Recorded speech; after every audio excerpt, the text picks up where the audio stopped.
Stuart, 17th Crucible, 23 years after that memorable debut against Hendry and 8 years after lifting the big one. Where's the time going? I know, it's mad, isn't it? 8 years since I've obviously got my hands on that trophy.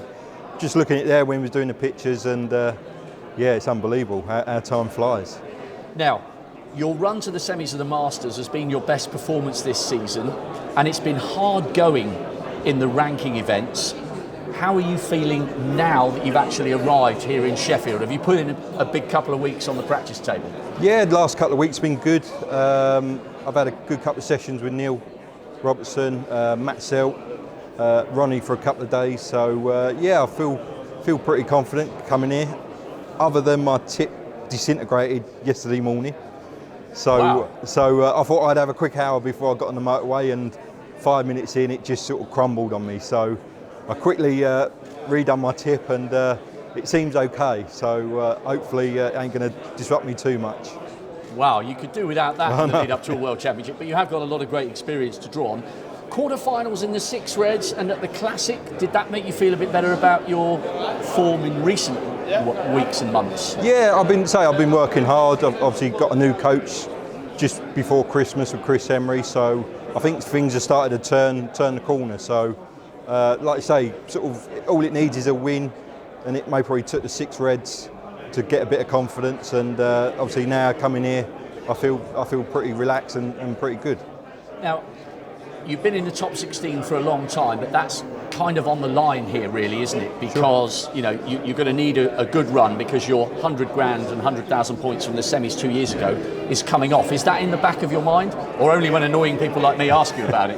Oh, no, it's always going to be in the back of mind. I think I need a semis again, I think, to save it. So I feel pretty confident. I feel sort of relaxed in the game, but it is what it is. Obviously, 2 years ago I was out the 16 to qualify, and I got to the semis. So obviously a tough game with Dave Gilbert, first match. So we'll see how it goes. And Dave will be full of confidence in one sense, because of course he had a fantastic win against Matthew Stevens, and Matthew, I think, played some fantastic snooker in that match. It was nip and tuck most of the way through, but he's never beaten you, Dave. You seem to be his bogey man. Yeah, I remember playing him when I won the World Amateur in a Pro-Am many moons ago, 97, 98, and he beat me, and I didn't like the way he acted, obviously on the table. I thought he was a bit cocky, and that's maybe probably stuck in my mind. But we're good mates now, and but like, yeah, I just seem to get lucky, I think, in the pro matches.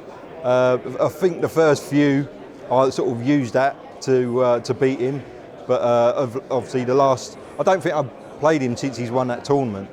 So I'm sure it'll be a good game, and hopefully put a good show on for the fans.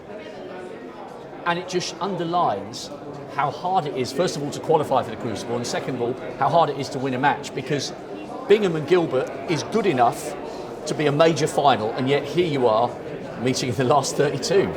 Yeah, I think the game's sort of, especially the last sort of 2 or 3 years, it's changed. I remember qualifying and playing Ding, and then I think the following year Ding qualified to play me, I think, something like that. So it's tough. There's only top 16 that get here, and I think easy 32 are good enough to be here in the first round. So yeah, every game's tough as anything. And as someone who's been coming here for a very long time, I'm interested to get your opinion on the theory that because this season has been hard to predict, and we haven't always seen the familiar names at the business end of events like the Tour Champs and Players Champs, some people are saying this is as wide open a World Championship as it's ever been, and others say, well, yes, but cream always rises to the top, and over 17 days it will probably be an existing or a former champion who wins it again. Where do you stand on that debate? I think experience speaks a lot for this tournament. I think there's been a couple of good players. Obviously, Rob Milkins come to form, Ali Carter, Sean Murphy has started to hit a bit of form. I think it is pretty open, but I'd be shocked if a past winner don't get his hands on that trophy. Hopefully, it's me. Good luck, Stuart. Always a pleasure to talk to you. Thanks a lot. Cheers, Rob. Thanks.